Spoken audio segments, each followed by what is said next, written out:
سبحان من تعن الوجوه لجوده وله سجود أوجه عجباه سبحان من شهدت بوحدته الورى رب تعالى لا إله سواه.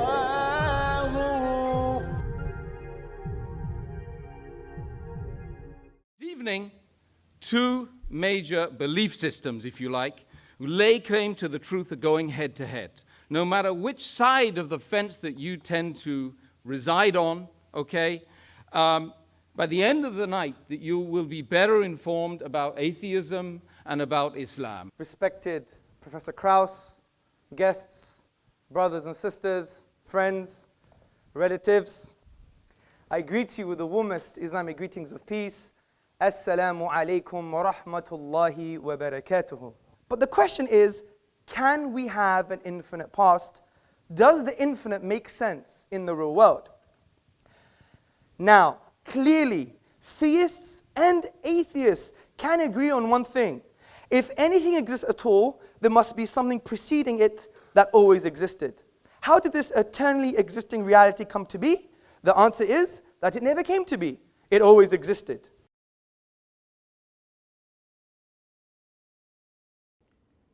Assalamu alaikum wa rahmatullah. Peace be with you. Welcome again to another episode of our program Past Guidance. With me today, a special brother who's visiting the United States from England, and I'm meeting with him in Irving, Texas. Brother Hamza Tzortzis. He's a da'iyah, meaning a man who calls people to Islam.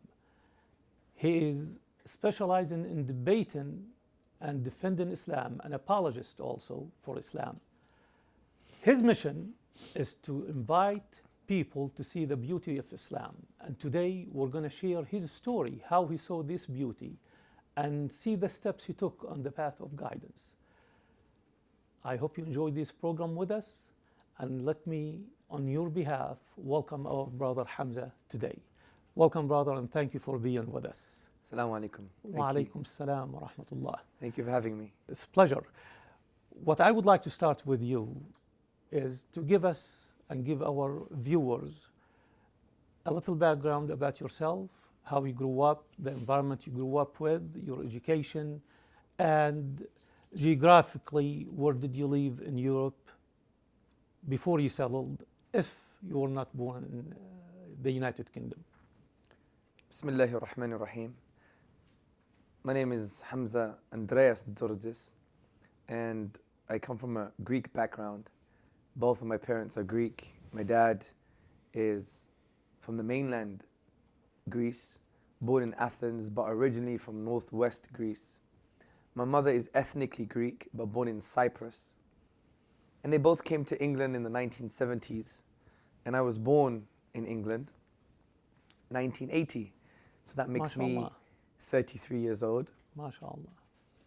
And I have a brother and a sister, and we're very close, as Greek families are typically quite close. And the kind of environment I was brought up in was essentially, from a socioeconomic perspective, a working class environment. Especially for the first 14 years of my life, we lived in very tall apartment blocks. Typically, it would be called a ghetto, like the Bronx, I guess. But then we moved out when I was 14. But during those years, those formative years, my father, he basically didn't like organized religion, but he loved Jesus and some of his sayings, and you could probably best describe my father as a new age humanist stroke spiritualist. Very loving guy. Interesting. Very self-empowered kind of individual, and deep in some ways. And that reflected on us, and we were inspired to investigate about the truth of life. So in the place where I was being brought up in London, we were very engaging with other cultures and religions. So my first kind of interaction with Islam was at a very young age.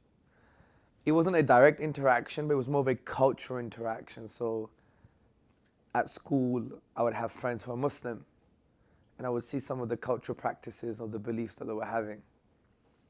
So I was engaged with Islam at a very young age, but the direct engagement came a little bit after. So this engagement was mainly observation, really, just. It was mainly observation, but the direct engagement came when I was in high school. Tell us a little bit about that. How did that happen? The first contact, serious contact. Well, the first serious contact was when I was in science class, and I had a friend who came from Bangladesh. He was born in London, but he's ethnically Bengali or Bangladeshi. And he would basically refrain from doing certain things and talking to certain people. He wouldn't do an unnecessary social interaction with the opposite sex. I found that quite bizarre. And he was like, because we honor women in Islam, and he was linking some of his practices to his beliefs. Beautiful. For me, was quite fascinating because I was very attracted to that type of difference, different attitudes towards people, and different behaviors that were not part of normal society. I found that quite attractive, that he was distinct and honorable in that way. So that was the first type of interaction. But the main interaction is when in the later years at high school, is when I had Muslim friends. I'll go to the mosque once and I prayed Jummah, the Friday prayer. I asked them certain questions, and I found the belief very empowering because these kids, they were very distinct but empowered with their belief, to the point was as if it was a self-evident truth. And for me, that was quite fascinating. So the more direct engagement came when I went to college. Now, what I mean by college is the 2 years before university. Yes. But in America, you say college means university, but... It means the same thing sometimes. Okay, no worries. Yes. So the few years before university, when I went to college, I basically had a very direct interaction with the Islamic tradition, to the point where people would be more direct in talking to me about the core beliefs, practices. And I was really interested in different cultures, and at the same time I was reading about Buddhism. So I was very fascinated concerning the Buddhist tradition. So you had some interest in this kind of issues, the spirituality? All the time, because my dad brought me up like that. My dad would never talk about money or how to grow a business. My dad would never talk about, you should wear the best clothes or have the materialistic lifestyle. His main concerns were always about character, and also about what it means to exist, the existential questions in life. Who am I? Typical Greek man. I mean, well, this not question really. being raised Well, in Greece. ancient Greek man, Yes. not a Greek man now. Greek Yes. men now, unfortunately, they've been drowned by the tsunami of materialism and avid capitalism. So my father was basically helping us ask and answer the questions: who am I? That's wonderful. What am I? Whose am I? For whom am I? Wow. So all the big questions. So I was always interested in that. That for me was very important because that gave you meaning. True. Because you could become a doctor, you could become a politician, you could spread peace in the world, and you could cure cancer. But if I didn't have these questions answered, it would be irrelevant. True. Because that would have no meaning. Because if you end in the grave, you just become one buffet. You're just a rearrangement of carbon. So what makes... I like that. What Rearrangement makes... of carbon. Yeah, what makes a chocolate bunny any different from me? If I crush the chocolate bunny, that's just a rearrangement of carbon. True. And if I hang myself or shoot myself or crush myself, why is that any different from a chocolate bunny? From a materialistic, physicalist, scientific perspective, it's just a rearrangement of carbon. Correct. So what makes any difference? There must be some kind of meaning that has a basis for our lives. So that's why these questions for me were so important. If you can't answer them, you can't be truly happy. So you were intrigued by the practices of those guys. You were observer. Then you became curious why this guy does not engage in social activities like the other guys. Then you went to the mosque and you saw those people and the way they believe. It is like they have the real things that got you more curious. obviously. Emotionally, that got me definitely curious. So when I was in college and I used to talk to different Muslims, obviously the Muslims were not great because they would practice one thing, or they should practice one thing, but they were doing other naughty things as well. But they still understood what was right and they would articulate that. And I liked the brotherhood that they had. It was quite transcendent. It transcended cultural, ethnic, and social variables and barriers. So, and on the other hand, some of the values my dad brought me up in or with was quite in line with the Islamic tradition anyway. But at the same time, I was very interested in Buddhism. So I had like multiple interests. You know, I liked Kung Fu. I used to train in Wing Chun Kung Fu. I liked Chinese medicine, herbal medicine. I used to learn Mandarin. Interesting. Yeah.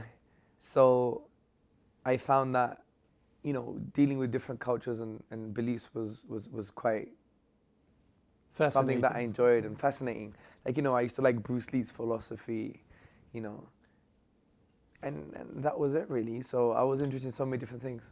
So in college, you came in the first serious contact now with Islam, where you started investigating the belief system, or was it an incident or a relationship? No, I mean, well, So not, tell me not at about that stage. that Not stage. at that stage, because at that stage for me, I didn't even focus on my, it's called A-levels, on my exams.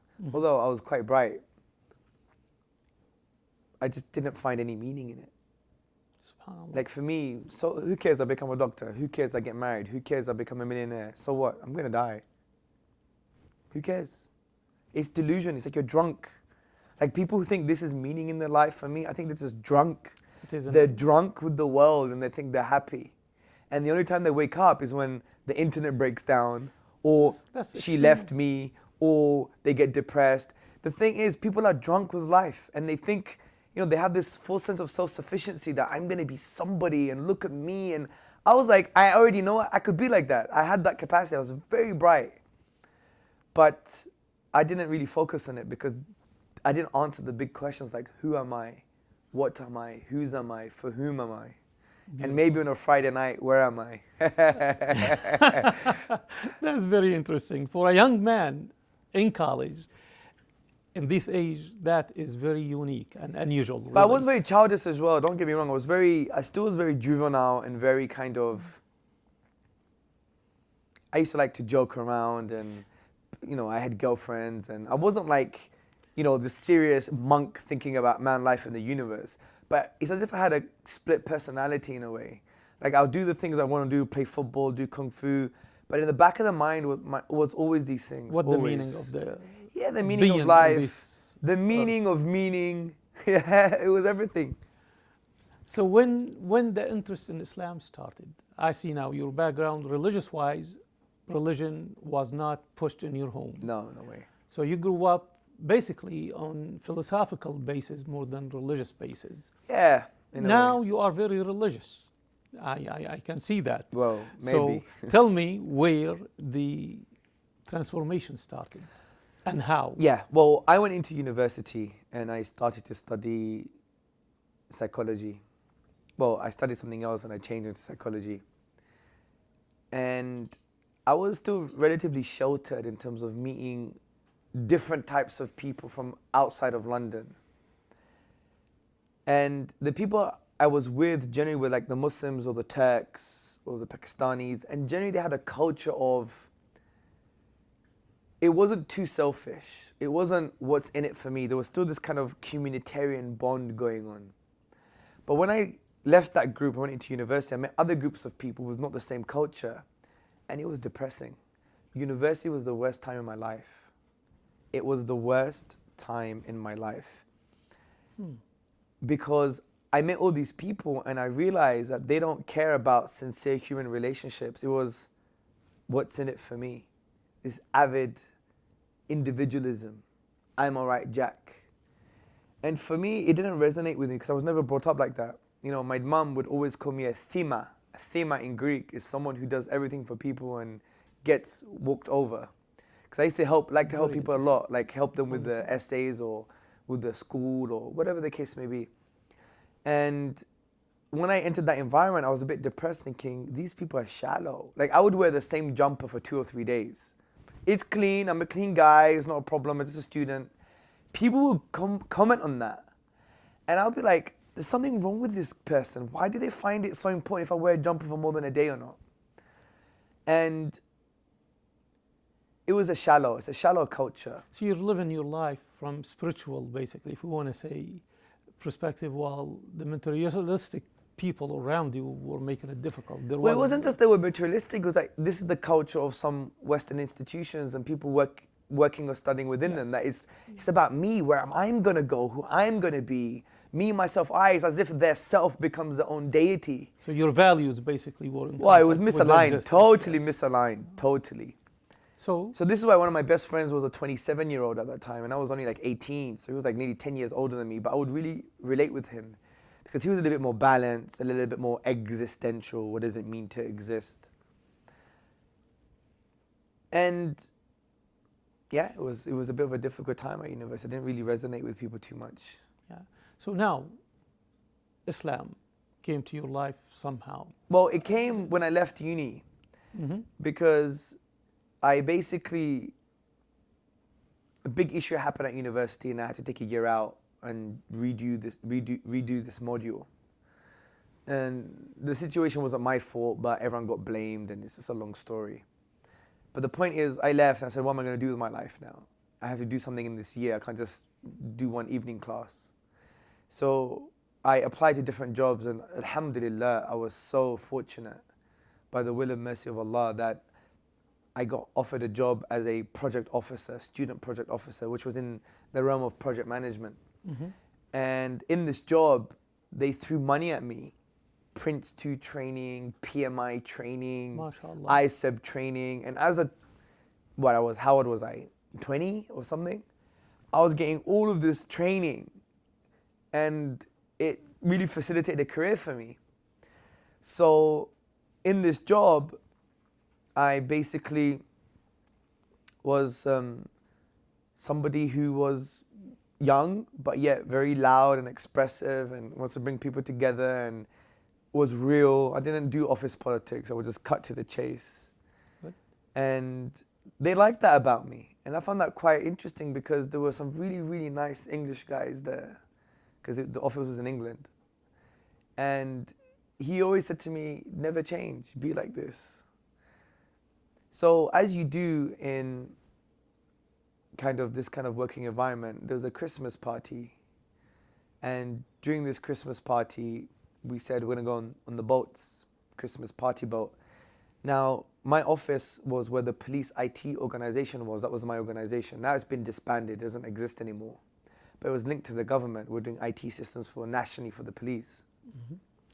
And my office was on the 9th floor on the River Thames, facing St. Paul's Cathedral. It was a beautiful view.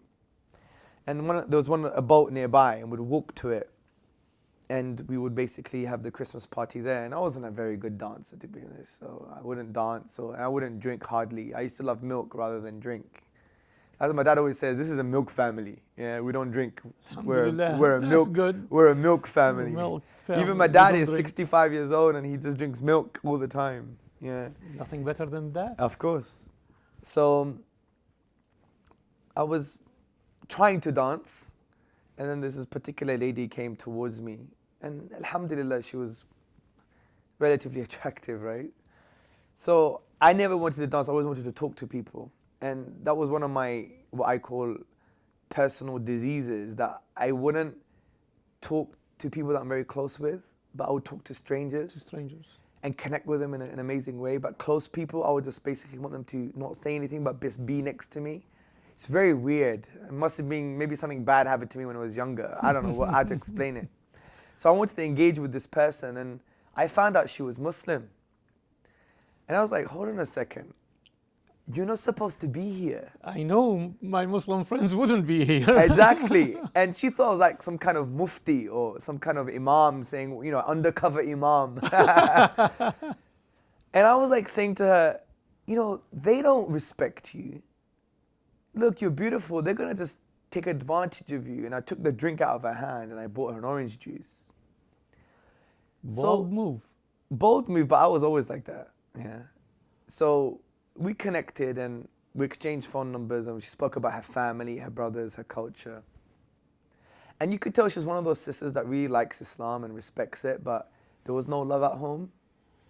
So every time she wanted to come towards Islam, there was a barrier because the people that were representing Islam, there was no love. Given the negative messages. Yeah, and that's one of our problems as a Muslim energy. community. We don't revive rahmah. We don't revive mercy and compassion in our homes. Although the Prophet ﷺ said, be loving. He said, if you love somebody, tell them. True. He used to carry Hassan and Hussein on his shoulders and he would say, I love so-and-so. Oh Allah, I love him, so love him.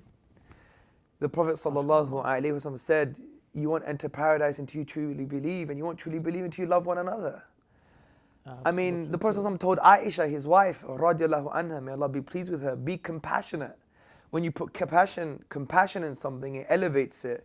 When you remove compassion, it degrades it. I mean, this is our tradition. True. As Ibn Qayyim al-Jawziyah, the 14th century theologian, said, where you see rahmah, where you see mercy and compassion, you must see Islam.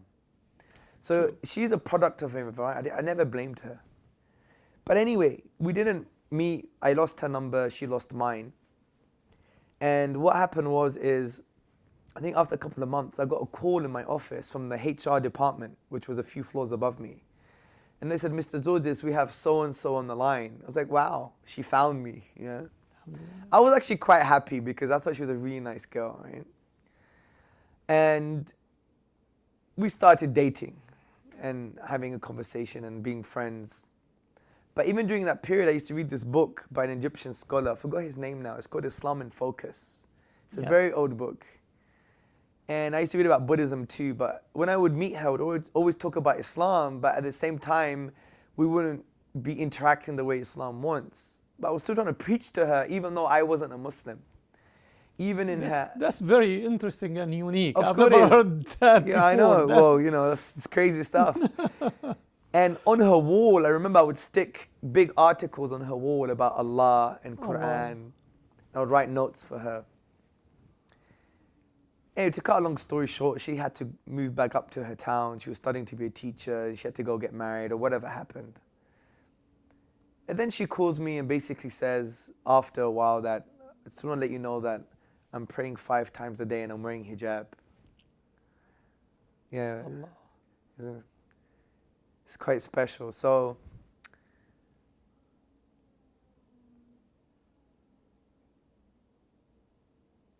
Beautiful. I'm sorry. Marvelous. Alhamdulillah. So that was really troubling for me because I wasn't a Muslim, and that made me realize How you guided her. And you were not following the same guidance yourself. Well, I needed to think about my life. That was the big problem. So I went to Greece, and I remember I was reading Quran in the English language and the life of the Prophet Muhammad, upon him be peace. And I learned how to pray. I learned how to pray myself. I learned how to recite Surah Al-Fatiha, Surah Ikhlas, in Arabic or myself. And I used to pray. I remember I used to go to the mosques, right, in England.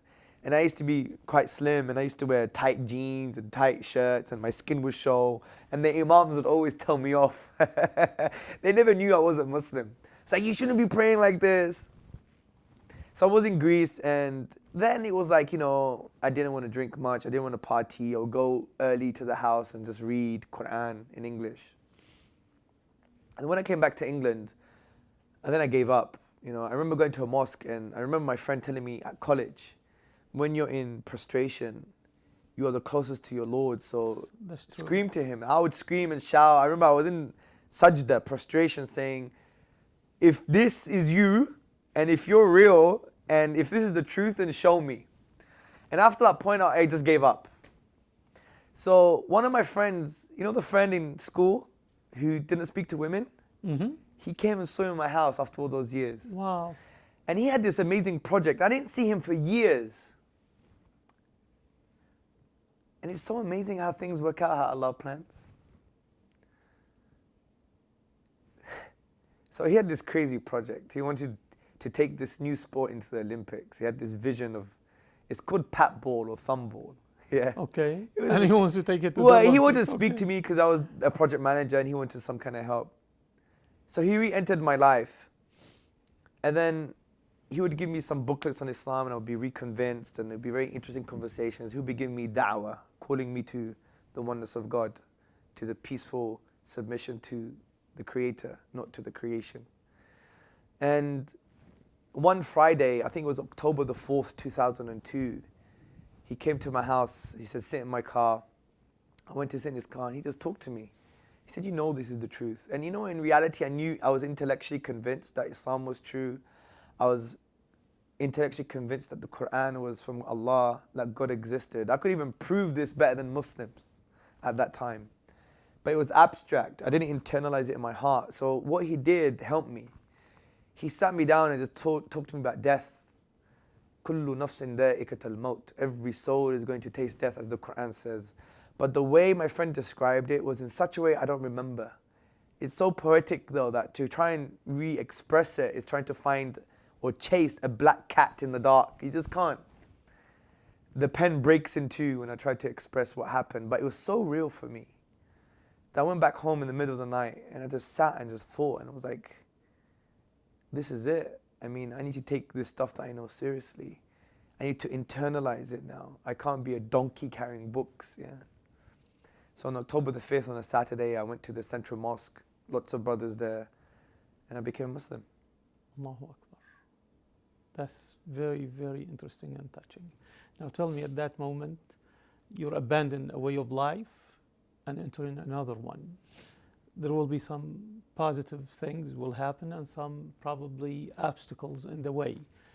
Tell me first about the positive things you saw when you decided to make this decision. I'm going to change my life. I'm going to live what I believe now. Yes. This is Well, it was more of a transition because I was already changing some things anyway. Like I wouldn't drink and I would pray before I would pray. But I think the most amazing thing for me, something which I miss actually, when I became Muslim was the first few months when I would go to the mosque at Fajr time, in the morning time. And it was this amazing feeling.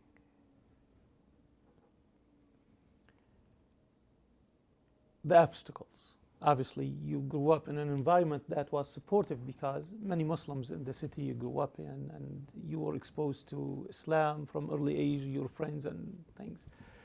I'm sure you'll have some obstacles. Did you have any issue with the family? Any issue with the previous friends, the career? Well, my previous friends mostly were Muslim. Okay. So that wasn't a that makes huge it problem. But I did have colleagues that were women that were not Muslim, and they were very upset what happened. But the main problem was family. I mean, my dad is very open-minded, and so is my mom, very tolerant. My mom was a refugee from the 1974 Turkish invasion. Mm-hmm. But my sister was engaged to a Turk for 10 years. I mean, they're very open-minded. But my dad was mostly upset, not because of the cultural change. Yes, my mom was upset because I changed my name, which I shouldn't. What year was that, by the way? I forgot. This was 2002. Oh, right after 9/11. Now, where Islam is really Yeah, a of course. problem. I Yes. mean, come on, where are you going, eh? Yes. So my dad was upset because he said, why are you going backwards for? The things I taught you was moving away from religion, being progressive, liberal, humanist, spiritual. That was his issue. So he was really upset because he was like, all the experiences he had in his life that he learned from, it's as if I threw that in his face. Yeah. And obviously we would argue for the first few years, but it would be like a friendly, loving kind of argument, but it would be intense, it would be very stressful. I think the worst mistakes I did in that period was to basically make out as if my dad was incompetent and that he wasn't my hero anymore, because my dad was always my hero and he still is. I mean, his values are phenomenal. He's like a walking Muslim without faith. All he needs is the faith.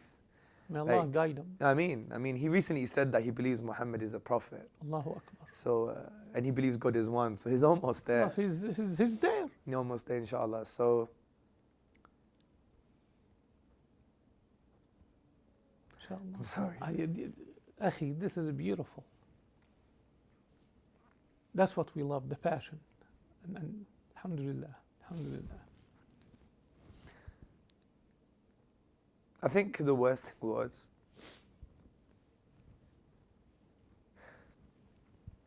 and this advice to new Muslims, that subconsciously, just because you've found the truth, you think everyone who loved you is baseless now. And you want to try and make sure that they're wrong and they're bad. And that's what I tried doing with my father. Because he was a hero to me, but he wasn't Muslim and I became Muslim, so what do I do with this hero? So I was trying to hack him down, basically. And I would really make him feel really, really bad, or pick the smallest mistakes he did in his life and make them huge. And I'm a father. If my children did that to me, it will be devastating. of course. You know what? He is a very lucky father. He really is. So I was really bad to him for many years. And I went on this kind of psychology course that makes you realize how bad you are, right? Like, it's your fault, take power in the relationships you have in your life. And I realized that I treated my dad so bad. So I called him up after 6 years or something being a Muslim. And I said, Dad, I need to speak to you. He was in Greece nursing my grandfather. My dad's a very nice guy. He was wiping his backside, changing his clothes, and he nursed That's my. a wonderful man. Of course, he nursed my granddad for 3 years, and I never knew he could do it. I was really, really, really, really impressed with my father, because my dad is a very loving guy, but he hates blood and he hates mess. Anyway, so I called my dad. I said, Dad, I want to speak to you. He's like, I hardly speak to him now, right, at that time. He thought something happened to the grandchildren or what's going on. So I said, Dad, I want to let you know that I know you love me. I know you love me, and everything you've done is because you love us. Like my dad used to work for 76 hours in a row. He wouldn't eat. He would just drink coffee. He was a laborer. He was in the factories. And he wouldn't eat at all. And he would come back tired and shattered. He had lots of varicose veins because he used to iron clothes as well. So I said, everything you did is because you love us, even the mistakes you've done. And I said to him, you're my hero. He gave all of his inheritance to his brother just to keep his family together. My dad has nothing, zero. We Muslims don't even do that.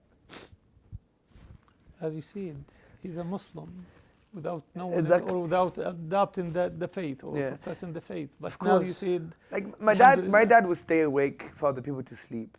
He would be in poverty for other people to, like he would make us eat potatoes for 2 weeks in order for his workers to have some food.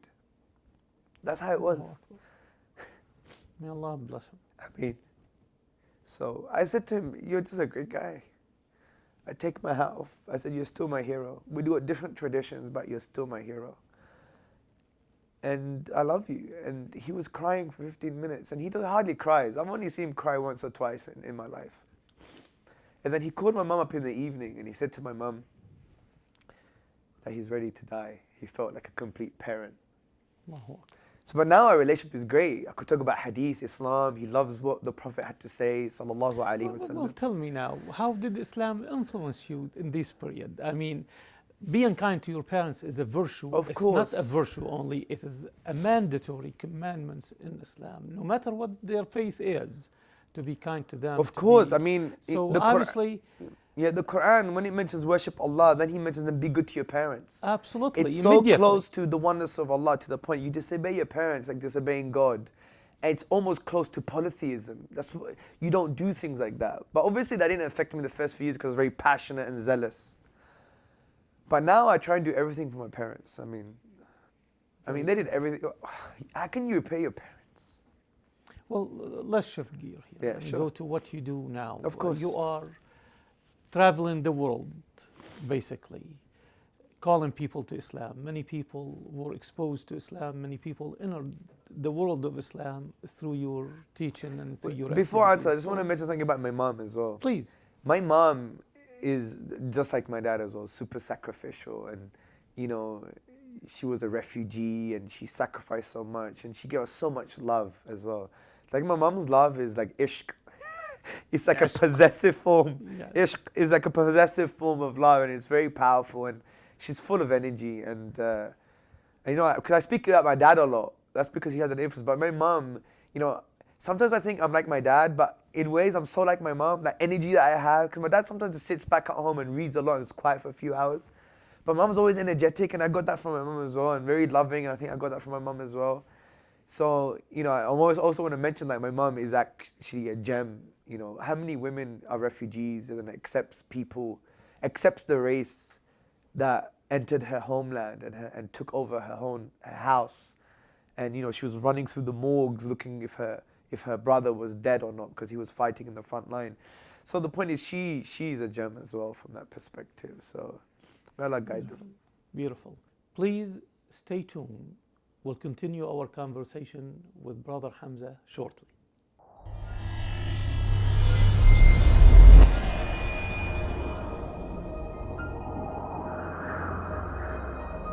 Brothers and sisters and friends, the Quran is an ocean.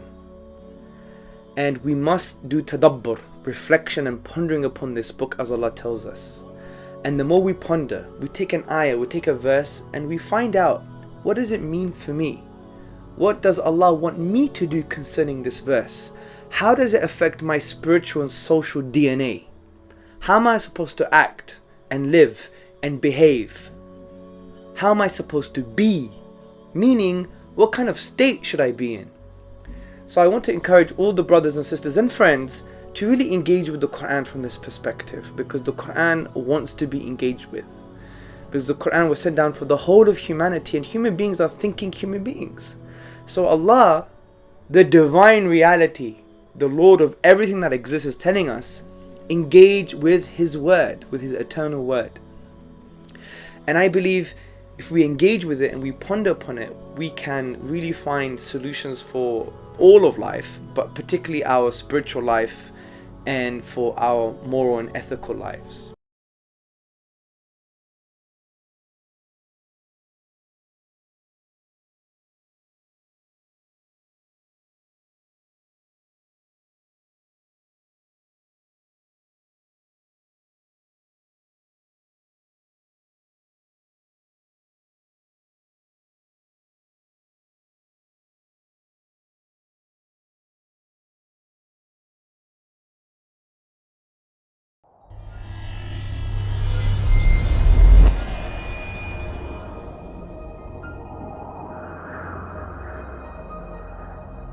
Now, the work you do, back to that, obviously you studied.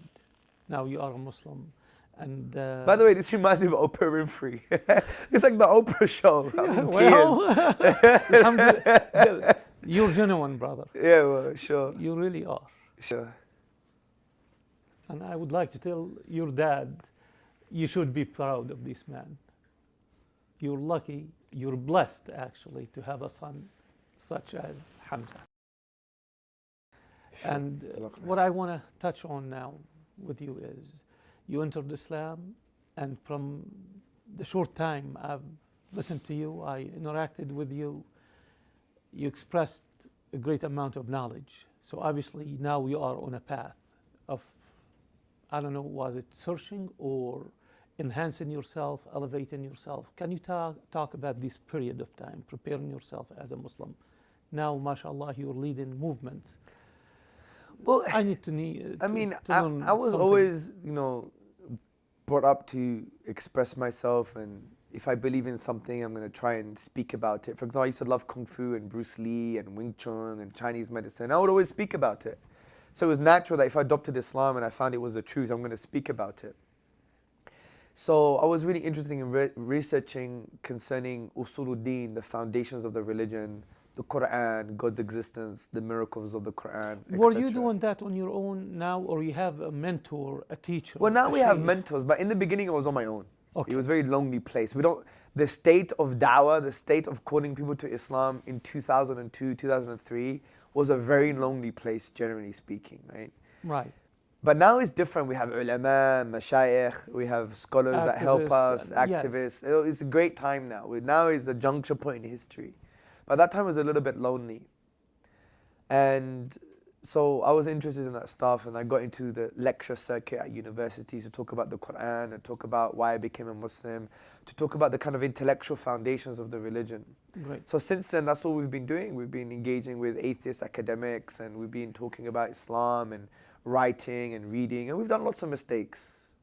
But that's the nature of the da'wah, is the one who has never done mistakes in the da'wah before has never done da'wah before. True. So you learn from the mistakes. And now we're there. Now we're here to train people and to create new leaders, and to create people to saturate the kind of intellectual market, so we could really have a voice. And that's very important, because we need to articulate a warm, compassionate case for Islam to the wider society. See, so you grew up in an environment totally different from the environment. It is in the West, but totally different from the American environment. Yeah, sure. So we have Muslims here who are passionate, who are engaging in the da'wah. However, the field is totally different. You yourself, you had the privilege of being around Muslim students. There are towns here where there is no Muslims whatsoever. And contacting a Muslim is an adventure, okay? I experienced that myself. So what do you have to say to the non-Muslims when they are approached by a Muslim, or when they want to have a relationship, whether a business relationship or social relationship or academic relationship with Muslims? Some people have fear, some people have hesitation, especially after 9/11. People here changed. You know, I was at one of the Islamic centers yesterday, the day before yesterday. We had an open house, and we invited the non-Muslims, the Texans, to come and sit with us. Yes. And there was many non-Muslims there. And I was advised by some of the Muslims, be a bit careful, don't be too preachy. And I said, forget that advice. I'm just going to be myself. Wonderful. So I was myself, and we engaged in such a way. A non-Muslim Christian man, Terry, a black man, stood up and he was crying. And he was like, shocked. I don't believe Muslims are like this. They believe in Jesus. They believe in the Bible. They have family. Look how multicultural they are. He said, in my church, there's black people. I can't walk into a white church sometimes. I feel a bit different. He said, these people are full of love. Because I said to people, I gave advice to one non-Muslim saying, if you want to engage with Muslims, knock on the door and say, can you feed me please? I want dinner. Every Muslim is going to say, come to my house. And he was shocked by, I got everyone to agree that if any non-Muslim says, I want to come to your house for dinner, they would facilitate that. And he was shocked that people were so proactive in facilitating that kind of communal harmony. And we sat with him after, and he was crying. He was like, I'm 55 years old, man. He was like this. I'm 55 years old. I've never seen this before. He said, you changed my heart, he said. And he was crying. And I was like, this is what it's all about. So from that experience, to talk to a non-Muslim, I would basically say to them, just approach them, and you're going to find someone who is so ever ready, even if he's rough around the edges, still ever ready to facilitate compassion between you two and for you to discuss your differences and your similarities. And not to fear, because sometimes our biggest danger is that we think our past experiences and our limited knowledge is infinite and it applies to all times and places. So we superimpose the past onto the present and the future. It's no wonder we're living a cycle. Nothing changes because we always use the past to influence the present and the future. What we need to do is to divorce that and say, right, whatever I saw on Fox News, or whatever I saw on the media, or whatever I saw with another person, or my interactions and experiences are just that, past experiences. If you learn to divorce them from the true reality, from the present, then you always come come towards new realities with a blank canvas.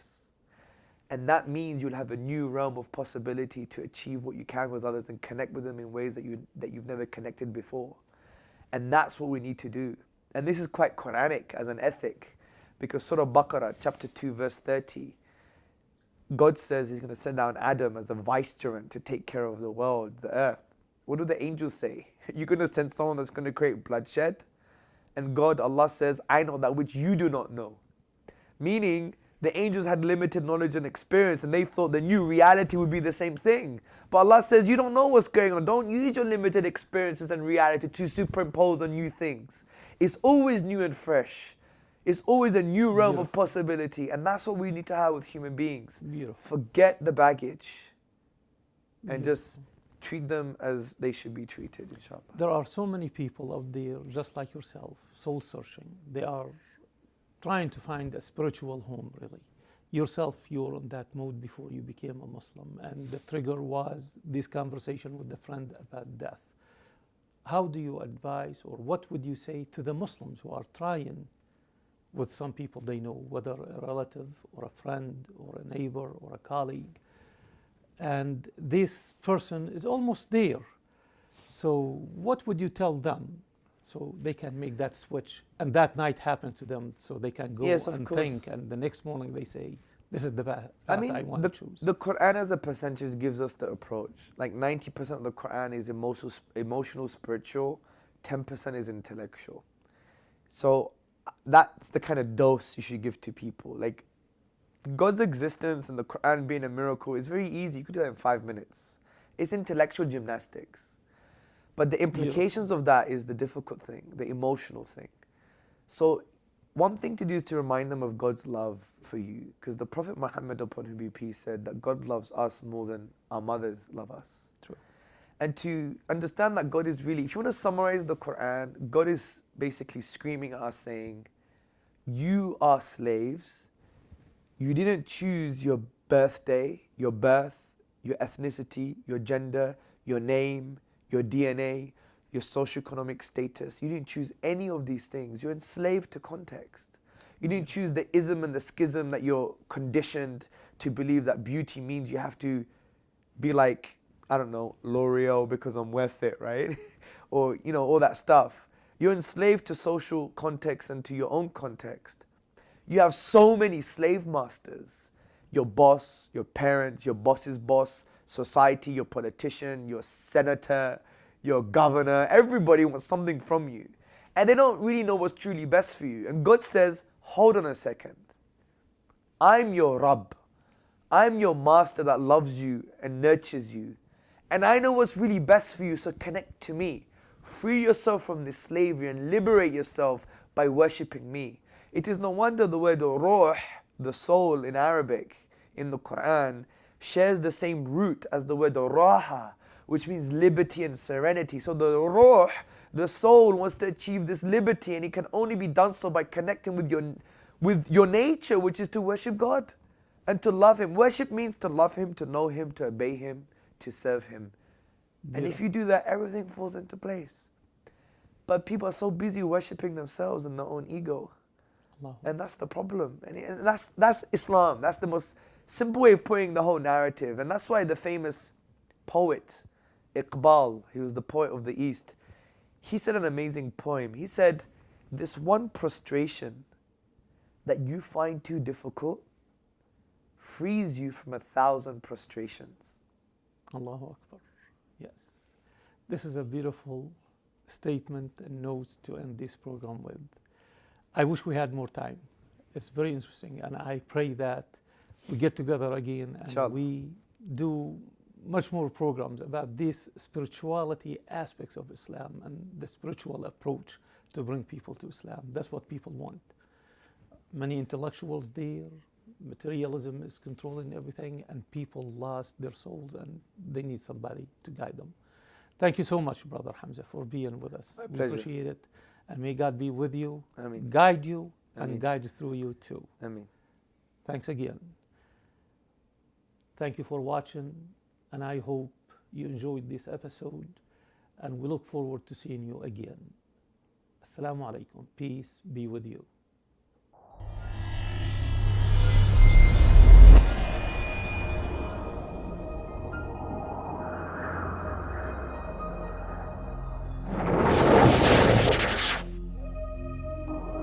سبحان من تعن الوجوه لجوده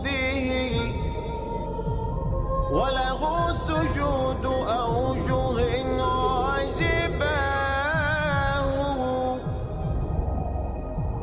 سبحان من شهدت بوحده